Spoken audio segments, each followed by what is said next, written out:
Well, good afternoon and welcome to today's FS Club webinar. It's what we call Community Chest. It's where we ask one of the members of our community to talk about what's on their mind and what they're doing. And I'm delighted today to have a friend on board. In fact, I think anybody who's on Community Chest is normally a friend. But we have Nicola Williams. Now, Nicola is fantastic. She's a part-time Crown Court judge, author, and board member. And she's been listed as one of the 100 most influential Black people in the UK. And she's had a long career at the bar, commented on things like the O.J. Simpson verdict, and holds a number of board and trustee positions, not least being chairman of the Independence Complaints Panel for the Portman Group. So there's a lot going on in Nicola's life, and she's here to share it with us today. As ever on Communities Chest, we ask people to explain what they're doing and ask the audience for something to do. What should we be doing to support their journey and where they're headed? One of the great things, though, about all these events is that we're able to have so many of our sponsors who allow us to range widely and freely across technology, economics, and finance. And today, we're going to see what Nicola's got to say on the experiences both as a barrister, both in the law, and what her current ask is. So that's going to be what we're going to be covering today on the agenda. Now, law, literature, and the rest. Well, there's quite a bit going on in this, and as we move in to our first question area, let's just move down a second there on the slides. One of the things, Nicola, that I was always curious about anybody is, formative experiences. You've charted a very different path, in fact, a trailblazing path. And I'm kind of curious, what were the formative experiences that pushed you along this road rather than perhaps another? Well, thank you, Michael, and good afternoon to all your listeners, or if they're in a different jurisdiction, it might be morning, for all I know. I think, and I always say this, but I think it's particularly pertinent because it's the 75th anniversary of the arrival of the Empire Windrush to the United Kingdom. I proudly declare myself as a proud daughter of Windrush generation migrant immigrants. Now, the generation isn't just 1948, it's 1948 to 1971. My parents came to this country in 1960, but the impetus was still the same. It was a call from the mother country.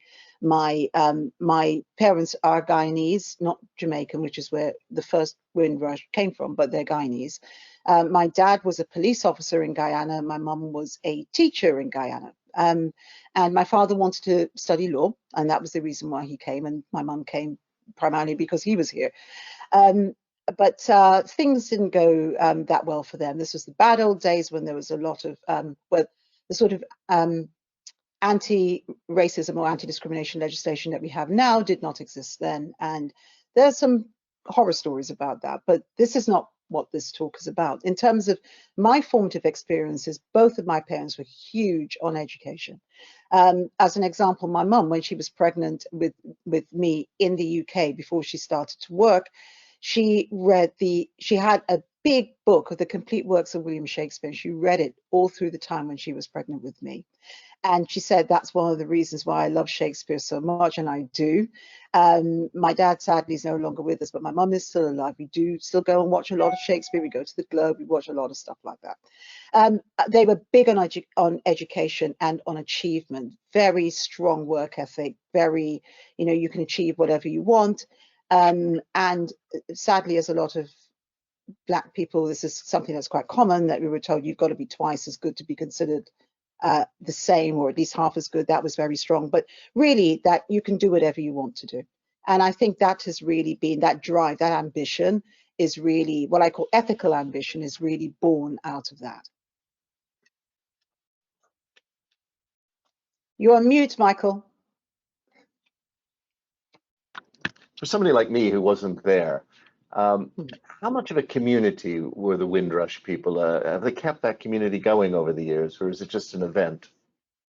Oh, no, it's very much. In fact, I suppose if you speak to the older generation, they would say it was much more of a community then. It was a community born out of hostility. Things were pretty bad in those days in terms of discrimination. I mean, even in places like the church, where you think you'd rock up to your local Church of England church and then find out that you were not welcome. People weren't going to actively kick you out, but they were definitely going to freeze you out. So what that made happen was it made a lot of Caribbean migrants, and they were from all over the Caribbean, not just Jamaica, but it made a lot of them really stick together because they saw that they were all having the same kind of struggle in employment, in housing, in one of the reasons why home ownership is so high amongst older Caribbean people rather than renting was because they couldn't find people who'd want to rent to them. That was the reason why. But like I say, a lot of bonds were formed out of that. Very much my parents' generation, you know, we will put up with a lot so our children won't have to go through it. And it's very much that kind of sense. Education is the thing that will take you out of that. But then I had another experience, which is unusual for a lot of people of my age, is that I actually had the opportunity to live in Guyana from between the ages of 10 and 14. My father became a junior minister in the government of the day, and we lived there. And that was, again, a really formative experience for me. I got to see my parents' country of origin. I got to experience it in a very different way. And I also went to a very academically challenging school. I went to a convent school, and I'm not a Catholic, but I went to a convent school. I won a scholarship to go there. It was a common entrance exam, and I came fourth for the entire country. And it had a very, very strong work ethic there too. So first independent women I ever saw were the nuns in that school. Mm. And one of the things that has always impressed me about you is you're quite a polymath. You have many, many different interests. You know, you could have done just about anything. So was there a formative experience about the law other than your parents? I think two things I would say. First of all, my father wanted to be a barrister, but never actually got the chance to qualify. I think when you have a very young family, and particularly in those days, it got slightly derailed. So he ended up being a court clerk for the Industrial Tribunal, and before that, worked at Mount Pleasant Post Office, where he was the first black shop steward for Mount Pleasant. For the post office. But for me, he always had a ton of, there's always been books in our house, always. And my father had a lot of law books that he still read for interest. So there was that. And the other thing is, for me personally, I've always liked the idea of sort of speaking up for other people in a way that I probably wouldn't do it for myself. I am now, I would very much say that I'm a sort of, not quite introverted. I say I'm a bit of an ambivert, probably a slightly nerdy ambivert. And so really what that meant, but I was much more introverted when I was younger. And I think what that meant was that I would really have a lot of problems sticking up for myself, that if it was to defend somebody else, I would do it. And I love to do school debates. And I think that my interest in the law and how it can be used, you know, like money for good or ill, you know, I think the genesis of that started there. So it was either going to be fashion design, languages degree, or law, and law won out. So okay. Well, I think we're very lucky then that law won out. But let's move on to the next bit, which is, you know, you entered the law at an interesting time. It was a pretty closed shop to begin with. You're coming in as a woman, as a black woman, and frankly as an overseas immigrant to boot, in a way. So what were some of the challenges you faced then and now? You know, was there really prejudice there? And there was, and I'll push back slightly on the third one about being overseas immigrant. My parents are overseas immigrants. I was not. I was born in London. But actually, when I think about the time that I came to the bar, it's not a long time, or it certainly doesn't seem like it for me, but then it was. If I think about how many things have improved, so much for the better. So I'm very proud of my profession, proud to say that I'm a barrister and a judge. Yeah, I can give you, they have been challenges. I mean, the challenges have helped to build resilience, absolutely. But there have been challenges. I can give some very quick examples all the way through. When I was at school, doing my A-levels, my 3 A-levels, my careers teacher told me I should forget that and go and work in Woolworths because she thought that was my level. And she actually saw me working when I was doing my law degree. She saw me working at a shop in Croydon, which is where I grew up. And she came up to me and she said, so long ago, I still remember it, "I'm so happy that you found something that matched your abilities." And when I told her that I was actually at the end of my first year of my law degree, she got bright red, sort of disappeared off in the corner and never to be seen of again. So that was her. When I was an example of when I was a barrister, and this is even after I've been practicing a good couple of years, I remember going to a court, and I have many more good memories than bad. I just want to emphasize that. But I do remember going to a court to try a civil case. And at the time when I was practicing, which actually, you know, I'm quite surprised to say this, most Black and ethnic minority barristers were practicing in law. Sorry, I beg your pardon, practicing in crime. And I loved crime, and I still did crime, but I also did civil work. So I was going to do the civil trial. And I turned up at the robing room, and there were a couple of barristers in there. One of them looked me up and down with my suit on and my case with my wig and gown and everything. And he said, "This is the robing room, you know. Are you lost?" So yes, I don't know where you thought I would be going with a big case behind me, but there you go. When I was in the Cayman Islands, which was really interesting again, because the Cayman Islands is a very diverse place in terms of ethnicity, and in terms of being a foreign national living there. I would say the workforce is 50-50 foreign national and Caymanian, and Caymanians themselves range all the way from white to black. So, for example, within the Cayman Islands, if we were both Caymanian, it would be entirely possible that we would both be blood related. It's kind of hard to explain. I don't know how to explain it, but I've seen it, so I know. Very, very wide and extensive family relations. You know, all the people with Ebanks and Bodden as their last name are in some way, form, or fashion all related, even if they don't look like each other. But there I was a foreign national, and that was my big issue there. I was a foreign national dealing with trying to keep government honest and sitting on the Anti-Corruption Commission. And the idea that a foreign national would be coming over there, as Caymanians saw it, telling us what to do, as someone said, stalking around on their high heels, speaking her foreign language, and other rather more choice words to describe me than that. Yeah, foreign accent rather, not foreign language. So that was interesting. I had a good time in the Cayman Islands, but the first couple of years were challenging, I think. And then when I became a judge, I think sometimes people think that challenges stop once you get to a certain level. They don't stop. What happens is they morph and they change. And I remember when I first started sitting as a judge, crikey, 13 years ago now. And there were some, it was still rare, and it still is rarer than it should be, to see an ethnic minority of any description, but you factor in gender as well, sitting on the bench. And I had people that literally did a double take, sometimes in a kind of a nice way. The sweet old lady, she came in, and she was a much older Black woman, and she came in to be a character witness for her grandson. And she literally rocked back on her heels when she saw me. She couldn't believe it. And she came in, she was looking at me all the time. She took the oath, she was looking at me, and then she shot a dagger look at her grandson as if to say, "Why are you there in the dock? And she's up here on the bench."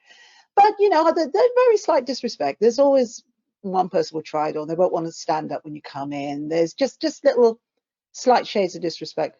But all you have to do is put one person in their place once, and then nobody else does that again. So it's certainly something that is manageable, something that happens much less to me now because I've been doing it for so long.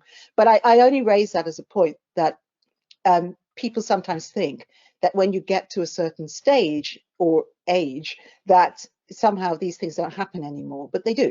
They still do. Well, we've got a lot of questions coming in, so please, folks, do keep sending them in, and I'll be asking them in a moment or two.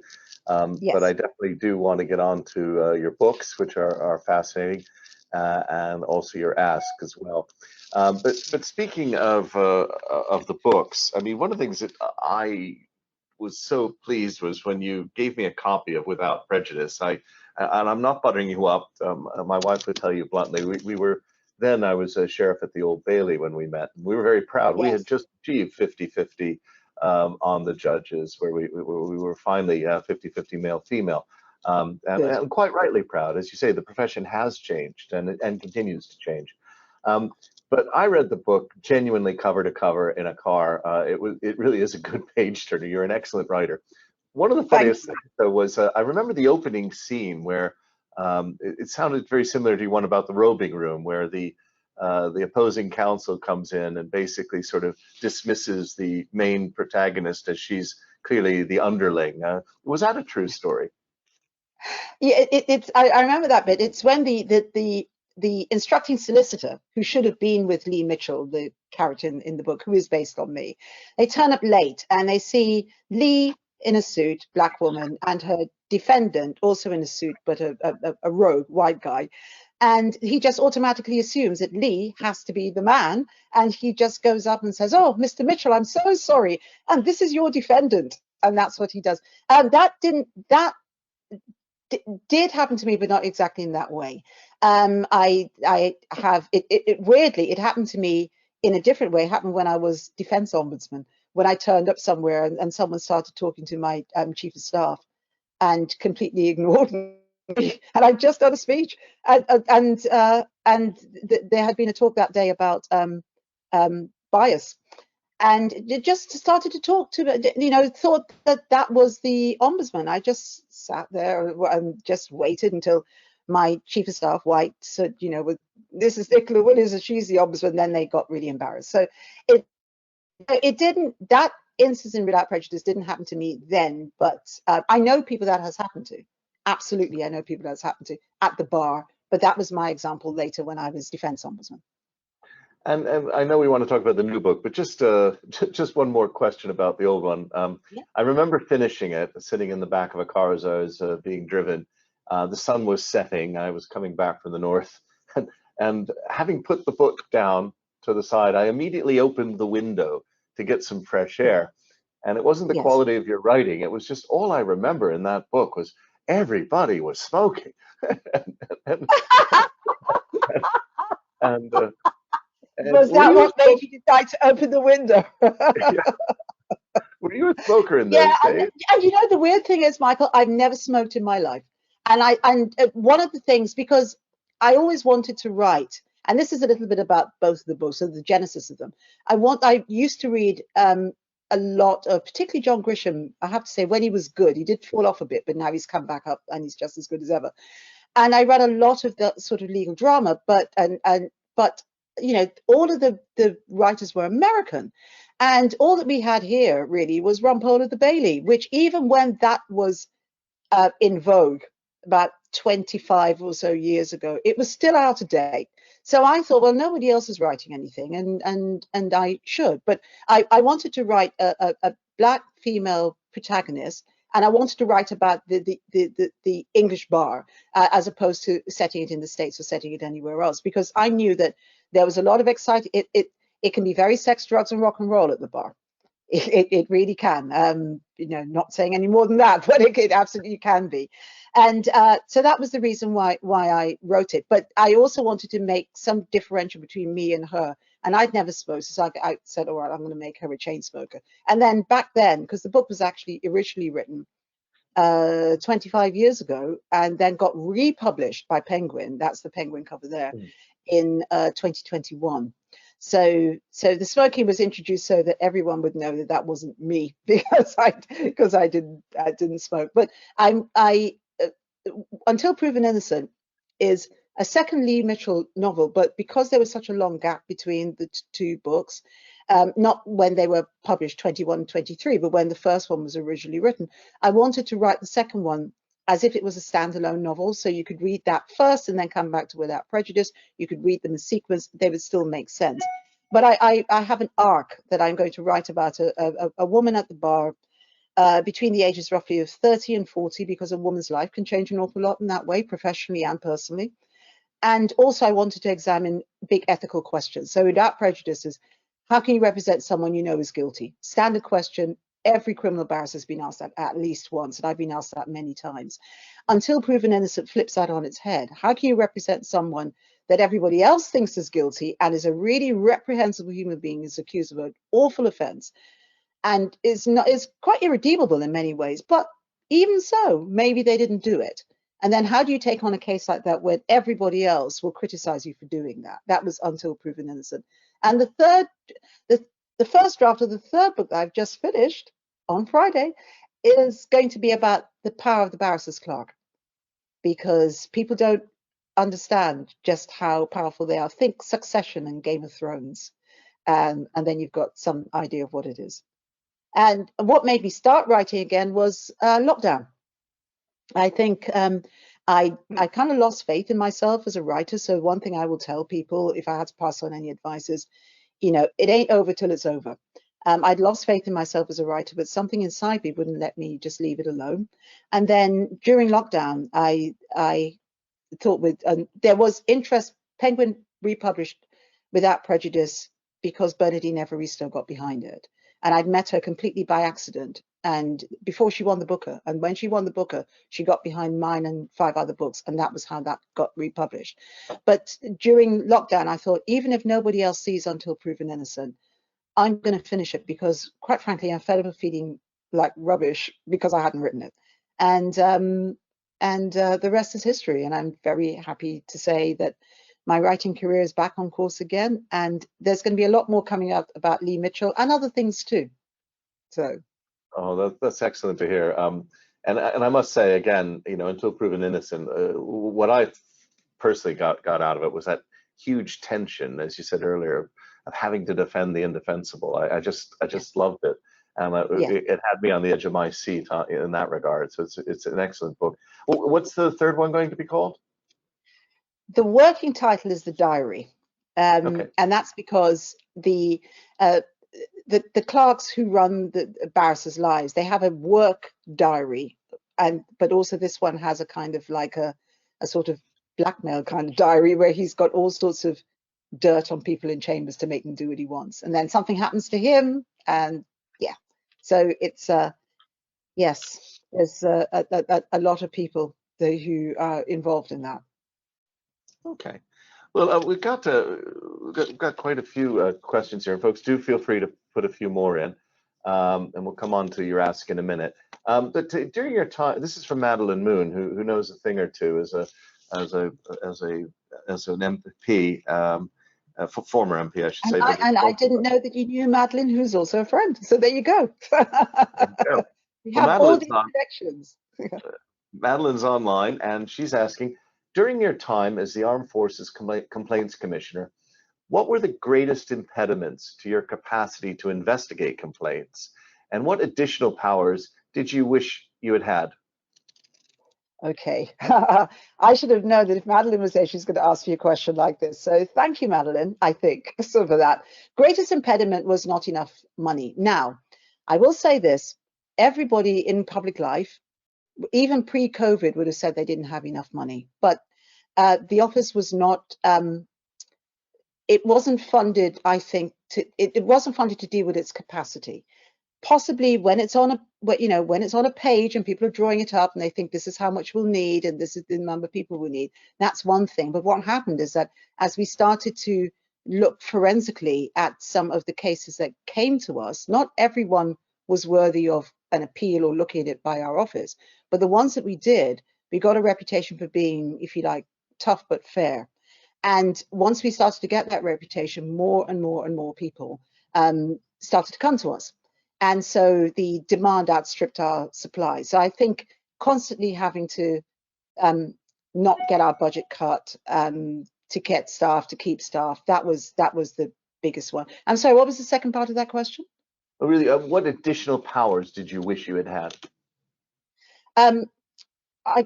At the moment, I can't think of an additional power, but I can think of an additional person that I really wanted, I really thought the office needed, was its own independent lawyer. I say that because, yes, I'm a barrister and I was sitting part-time as a judge even when I was the Ombudsman, but I shouldn't, as the Ombudsman, I didn't think it was fair for me to double hat like that. I was the Ombudsman and I really should have had my own lawyer. Every other Ombudsman role that I'd done, I had either my own lawyer or access to my own lawyer in the Cayman Islands. So I think the office, let's just put it this way, I don't know now if the office has its own lawyer. If it doesn't, it should. And certainly we would have benefited very much from that, because otherwise we were having to go to either government legal or very early on to the MOD lawyers themselves. So of course they were inherently compromised, not because of any venal failing on their part, but if they work for the MOD and the services work for the MOD and we work for the MOD, there's not enough separation there. So those are the two things straight away that I would say. Wow. This is for me. Do you think that the Armed Forces Complaints Commissioner really makes a difference? Absolutely, 100%. Could it? I think if it would make an even greater difference if it had more investigators and more access to resources, definitely. But I do think it does. And if you don't need to take my word for it, you can ask. You can ask a squaddie, you can ask a young person, or any person actually who is a member of the armed forces, because as well as my role as ombudsman, I made it a point 10 times a year to do visits, 3 per service and 1 overseas one. So I got a chance to meet our armed forces wherever they were in the world. And every single one without exception said that they were glad that I came. Some of them were glad that I could actually get into a tank, because one time I had to do that. And I think the assumption that they have is that, you're sitting in your ivory tower in London and you can't even lift a coffee cup, let alone hoist yourself into a tank. So I think they were quite impressed about that. So it kept me going to the gym. But yes, I do think it made a difference. But I also will say that I was the first ever ombudsman. Before that, there was a commissioner. I've forgotten the proper acronym, but basically, my predecessor had the same kind of role, but none of my powers. They didn't have any investigators at all. Couldn't go in to look at things. Couldn't dip sample files. Couldn't do anything like that. So I was the first one that actually managed to have those powers. And Madeline would probably tell you offline. It took a little bit of a sleight of hand to even give us those investigative powers. So I think when you've got the first one takes a lot of brickbats for loads of other people. I'm hoping that my successor in title will have a slightly easier time of it. But ultimately, you can only, resources will hamper everything. I became very expert at doing much with little, very much so. But there is only so much you can stretch that little. So. I probably should have explained that Madeline was a member of the UK delegation to the NATO Parliamentary Assembly. Now Madeline's great. We've got a lot of time for Madeline. Probably should have thrown that in earlier. Thank you very much for your question, Madeline. And folks, please do pile them in. We've got another question here from Clive Bullen. I did warn you that we've got a great audience, but they're very direct. That's technology economics. No, bring it on. I'm happy for direct questions. Okay. So Clive's asking a blunt question. On a scale of 100, which is total, down to 0, there is none or doesn't exist. Where has racism changed from and over to during your lifetime? Okay, during my lifetime, all right. I don't know during my lifetime if I would say it was up at 100 being total. I think if you asked my mother or my late father, I think they would say that. Absolutely. I would say for me, it was, if I think about not going to school, because kids aren't really racist, it's more what happens outside of school. So I think it was probably, but it would have been high. I would say it would have been about 80 to 90. Where is it now? I would say in terms of my profession, I would say that has really undergone a massive change. So I would definitely say it's under 50. I would say it's probably down to about maybe 30. And that's, so for, you're talking about a drop from 80 to 30. But I'm not going to say, because it would be absolutely disingenuous of me to say that it has completely gone. Is London and the UK less racist than other places? I mean, we're seeing what's happening in France right now. If you asked a French person, I think they would say yes. I can't compare to that. I don't know about that. So things have massively improved. I would never say that they haven't. They have massively, massively improved. But there are still things, there's no room for complacency. There's still things that can be better.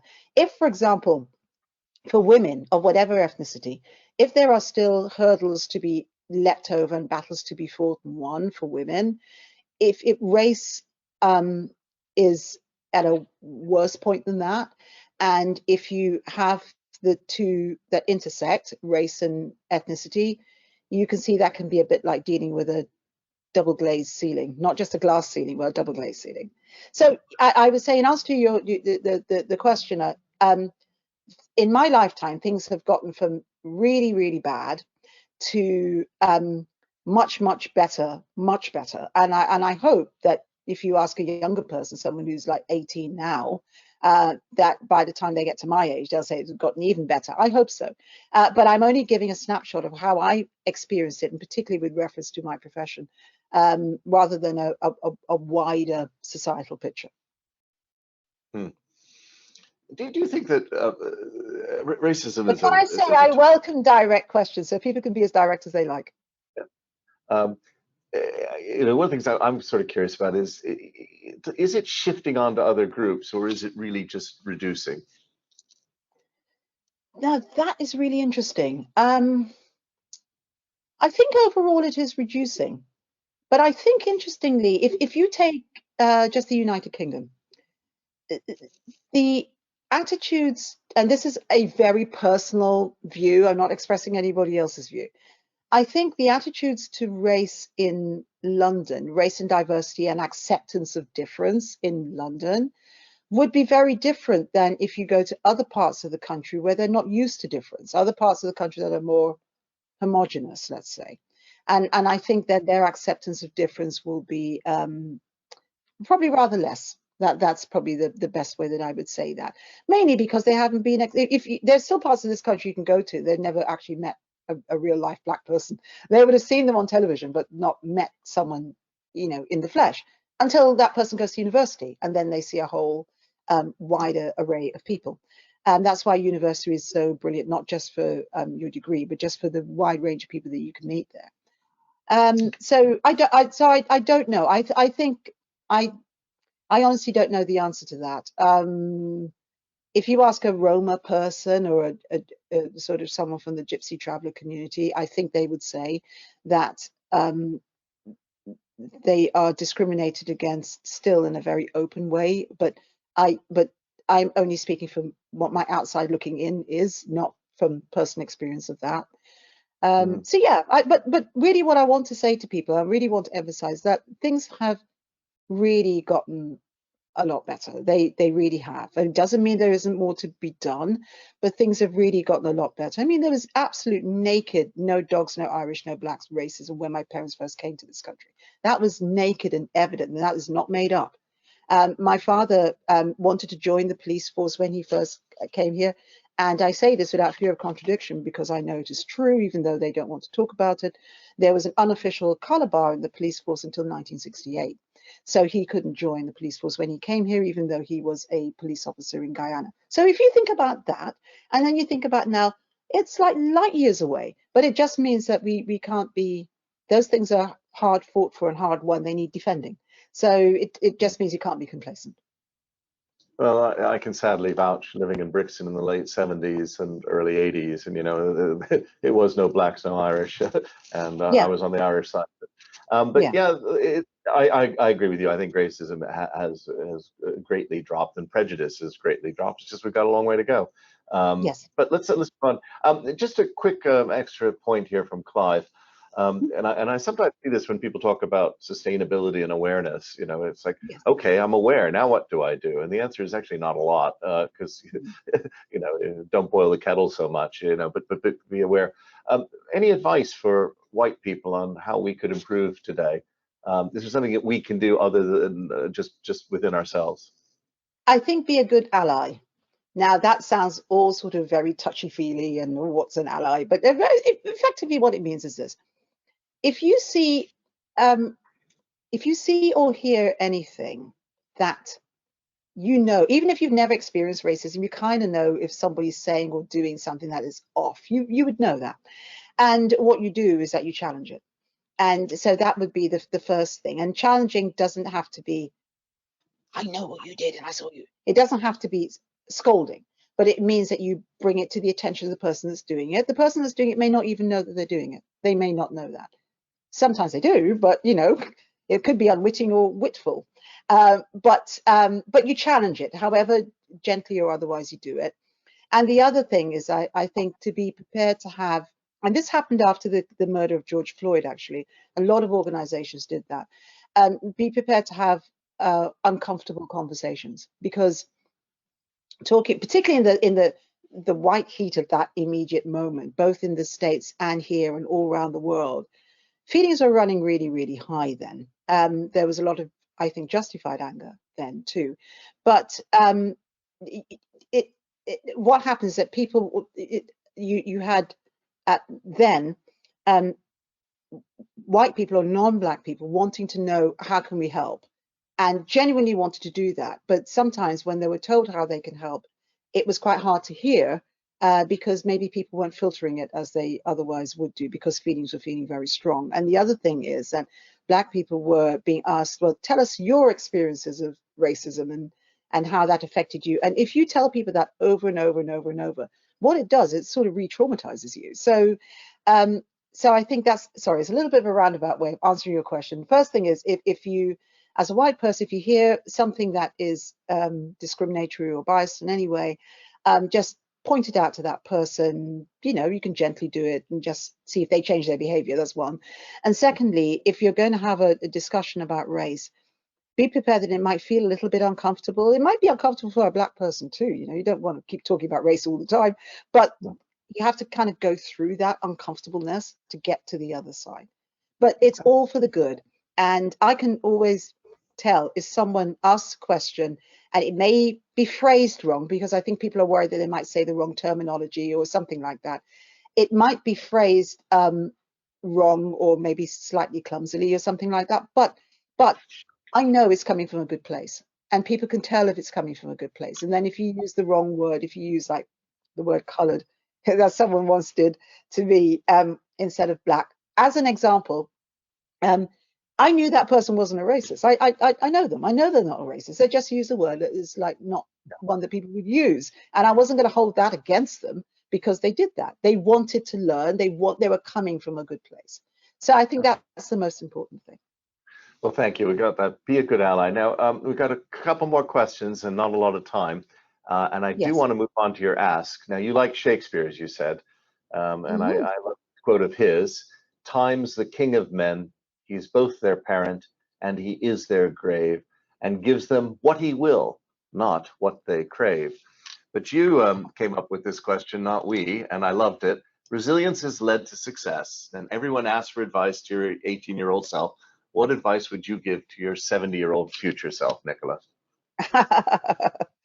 I think, because I'm a long way from 18, but I'm not 70 yet, so that's good. A fairly long way from 70 as well. So I think it's, you know, everyone asks about the 18-year-old, they got the 70-year-old, but what I would say, actually to both, I would say, don't worry so much. Just don't, because worry doesn't achieve anything. It can actually keep you stuck and you don't actually do anything. So I think I would definitely say, first, above all, don't worry so much. Don't be so stressed about that. And also, I would say, protect your work-life balance. Now, that doesn't necessarily mean 50-50, because I'd be the first person to say I've not managed that 50-50 balance. I really haven't. But you protect that. Your life has to have lots of different elements in it, not just work. So you protect that whatever time that you allocate to, let's say, your non-work life, even if it's less than 50%, it should be protected time. So because those things are important, you don't just get to the end of your life, you look back on a stellar career, but there are other things that you could have done better with. And if you're starting late, if you're starting at 70 or 18 or whatever, it doesn't matter. You can always start and try to get the balance back. And a very practical one, travel more and take more photos, and remember to upload them. Don't keep them on your phone as I did. And then one fateful journey when I was representing Her Majesty's Armed Forces when I went to Canada to review the UK Armed Forces there, and some water spilled on my mobile phone on a long prairie ride journey back to Medicine Hat. And I had a whole load of photos on there that I didn't back up, and it all went. I mean, if anybody, it's a general ask, and also especially to you, Michael, because you know everything. If you know a way that you can recover photographs from an old iPhone, I still have the phone because one day I keep hoping technology will help me to recover them. But there are a lot of really important photographs from there, like a trip that I did with my mum to Guyana for the 50th anniversary of independence. Some when I became a judge, didn't back them up. All those are gone. So some really wonderful trips that I took. and a tuk-tuk race in Thailand, taking that, and some really so those are the things I would say. And so they apply to both your 80-year self and your 70-year future self. But I would say more than anything, don't worry so much. And I think on a more serious note, that's one thing that I hope COVID has taught all of us, because COVID came completely unexpectedly.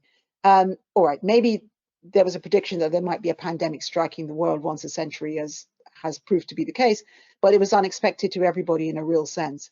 And people died. People are here today, gone the next day. People are here one Christmas, gone the next Christmas.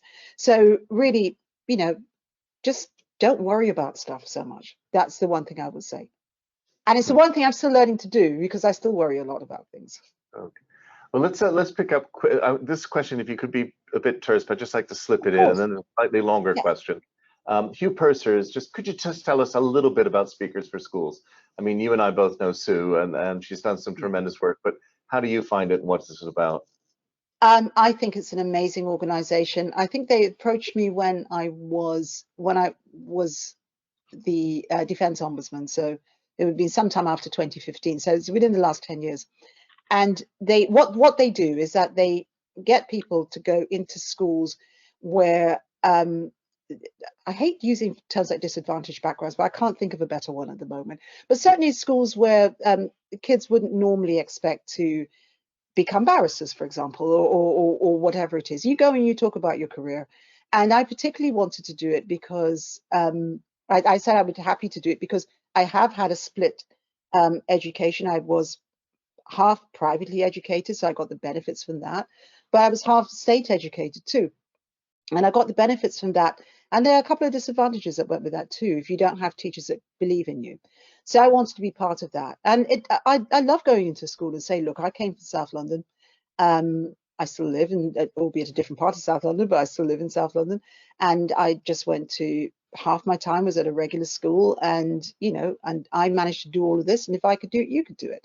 And it is amazing that even now, I haven't done it for just about a year and a half, but the last time I did it, there were still people that were really, really shocked to know that it is possible. And so that's the reason why I do it. And I can honestly tell you, I love it so much. Of course, it's voluntary, but I would do that all the time. I just love it so much. I love it. Well, it's certainly an organization that I support, and you'll see in the chat room, folks, a link to there, particularly if you want to volunteer.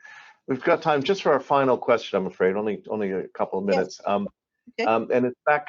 This is from Annette Spencer, and Annette is curious. Do you think there is a bit of a backlash against diversity and inclusion now? It's all fixed, and what are we moaning about? The data shows improvements, but people of African descent are not where they should be on the corporate ladder. I can give you a very short answer to this. Yes, I do think there's that. I think what happened is immediately after, again, with George Floyd, his murder, and the worldwide impact that had, there was a lot of initiatives that happened there. I think, but I was always concerned that there might be a bit of a retrenchment on these initiatives. And I think I'm starting to see that, not everywhere, absolutely not everywhere, but in some cases, my observation, my personal observation is that is what's happening, that there is a sense it's all fixed now. And no, it takes more, being really real with you now. It takes more than seeing more Black people in adverts on television, more Black people on television generally. It takes much more than that to really get at the roots of it.